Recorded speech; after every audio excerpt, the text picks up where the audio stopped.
இருந்தாலும் வழிவிடும் அப்படின்னு நான் சொல்லுவேன். சரிங்களா? அடுத்தது கும்பம்.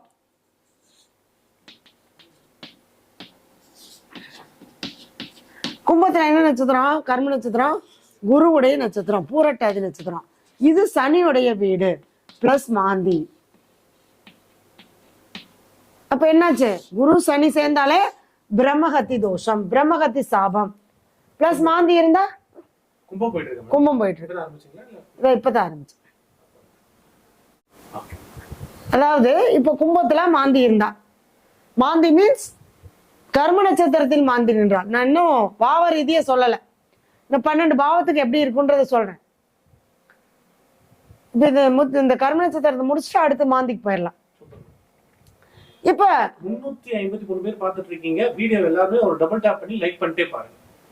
சரி, இப்ப குரு பிளஸ் சனி பிளஸ் மாந்தி பிரம்மஹத்தி சாபம் சொல்றோமா? பிரம்மஹத்தி சாபம், பிரம்மஹத்தி தோஷம்னா என்னங்க? குரு சனியோடு சேர்ந்து மாந்தி சம்பந்தப்பட்டால் அல்லது குரு சனி பார்த்தால், குரு நட்சத்திரம் கர்ம நட்சத்திரமாக வந்து அது சனி வீடாக வந்தால், பூரட்டாதி நட்சத்திரத்துல பிறந்தவங்க எல்லாமே அடுத்தவங்க கடனை கட்டத்துக்கு வந்த கர்ம நட்சத்திரம். அவங்க கடன் வாங்கிட்டு போயிடுவாங்க, இவங்க கடன் கட்டுவாங்க. ஆனா முடிக்க முடியாத கடமை, அதுதான் கர்மாவாக மாறும். சரியா?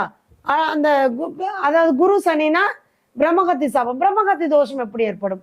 பசுவை வதை செய்தது, பசுவை கொலை செய்தது, இந்த மாதிரி நிறைய சாபம் இருக்குது.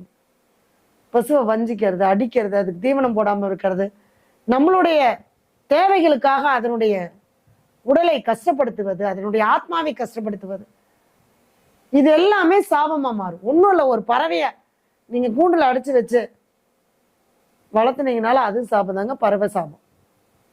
மரத்தை போய் வெட்டினீங்கன்னா மரத்தை வெட்டிய சாபம் ஏற்படும். ஒரு மரத்தை வெட்டுறீங்க, அதுல எத்தனை ஜீவராசிகள் ஒரு கூடு கட்டி இருக்குது. நீங்க மரத்தை வெட்டும் போது அந்த ஜீவராசிகள்லாம் என்னமா பாடுபடும். நீங்க குடியிருக்கிற வீட்டை ஒருத்தவங்க வந்து இடிச்சிடுறாங்க, என்ன நம்ம நினைப்போம்? ஐயோ, நம்ம வாழ்ந்த வீட்டை இன்னைக்கு இடிச்சுட்டானே, இவெல்லாம் நல்லா இருப்பானா அப்படின்னு கொடுப்போமா கொடுக்க மாட்டோமா சாபம்? அந்த நேரத்தில் அந்த ஆத்மாவால் கொடுக்கப்பட்ட சாபம் அது பிரம்மகதி தோஷமாகவும் பிரம்மகதி சாபமாகவும் மாறும். இப்ப பசு, யானை, இப்ப யானை வந்து நம்மளுடைய தேவைக்காக என்ன பண்றாங்க, அதனுடைய பவரை குறைச்சு அதை போய் விளையாட்டு பொருளா வச்சு நம்ம இன்னைக்கு வேடிக்கை பார்த்துட்டு இருக்கோம். இதே காட்டு யானை வந்து நம்ம ஏத்துக்குமா? அவ்வளவுதான், ஒரு நிமிஷத்துல தூக்கி போட்டு போயிடும். அது 11ஆம் இடம். 11ஆம் இடங்கிறது என்ன? மூத்த சகோதர உறவு. மூத்த சகோதர உறவினால் பாதிப்பை கொடுக்கும். சேமிப்பு பண்ண முடியாது. அடுத்தது, ஒரு சொத்தை வாங்கி நம்மளால நிலைப்படுத்தி வச்சுக்க முடியாது. ஒரு தொழிலை நிலையா செய்ய முடியாது.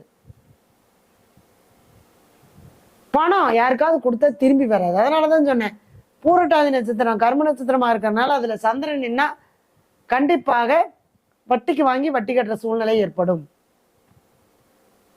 பூரட்டாதி நட்சத்திரத்துல பிறந்தவங்க எல்லாம் ரொம்ப கவனமா இருக்கணும்.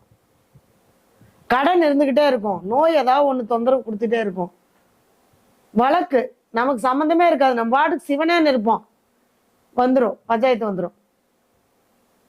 யாருக்கெல்லாம் இப்படி இருக்குன்றத உங்களுடைய இதுல வந்து நீங்க கமெண்ட் பண்ணுங்க. இதுலயே நம்ம இன்னும் நிறைய எடுக்கலாம். பூரட்டாதியில சூரியன் நின்னால், கர்ம நட்சத்திரத்துல சூரியன் நிக்குதுன்னு வச்சுக்கோங்க, வாழ்க்கை துணையால தான் அவங்களுக்கு பஞ்சாயத்து. எப்பவுமே ஒரு போராட்டம் இருந்துகிட்டே இருக்கும். திருமணத்திற்கு பின்னாடி எந்த வளர்ச்சியும் இருக்காது. 2வது குழந்தை பிறக்கிற வரைக்கும் பிரச்சனை இல்லாம போகும். 2வது குழந்தை பிறந்ததுக்கு அப்புறம் 2 பேர் பிரிஞ்சிருவாங்க.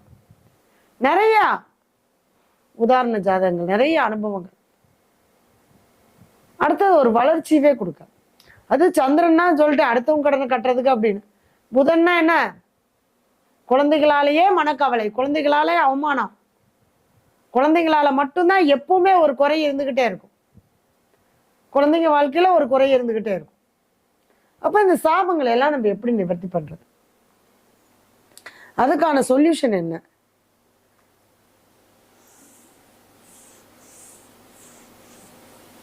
அடுத்தது மீனம். இதை பார்த்துட்டு நான் சொல்றேன் உங்களுக்கு என்ன பண்ணலான்னு.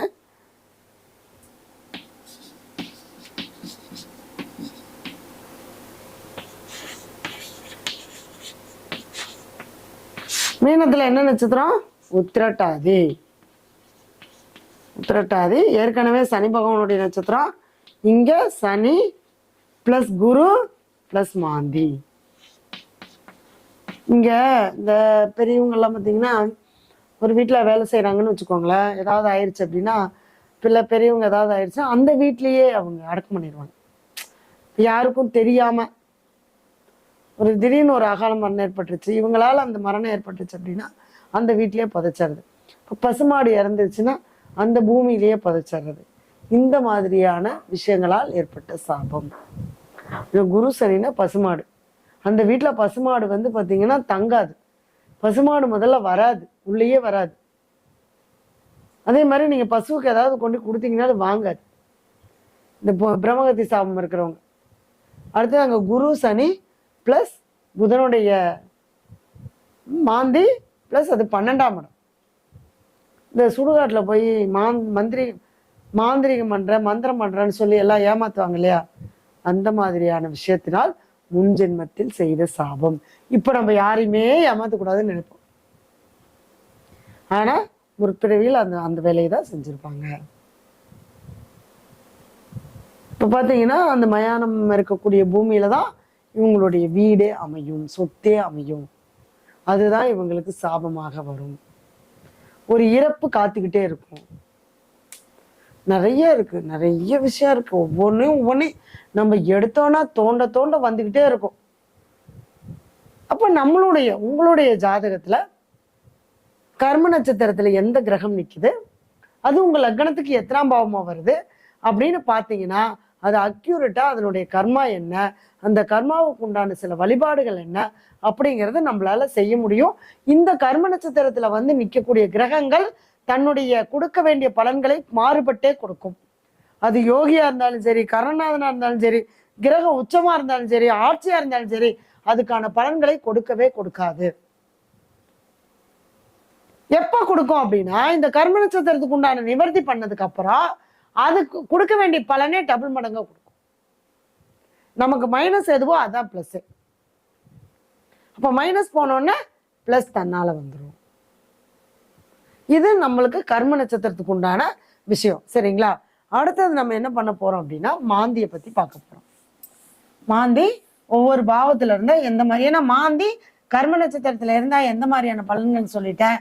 இப்ப மாந்தி ஒவ்வொரு வீட்லயும் இருந்தா எந்த மாதிரியான பலன்கள் அப்படிங்கிறத நான் சொல்ல போறேன். சரிங்களா?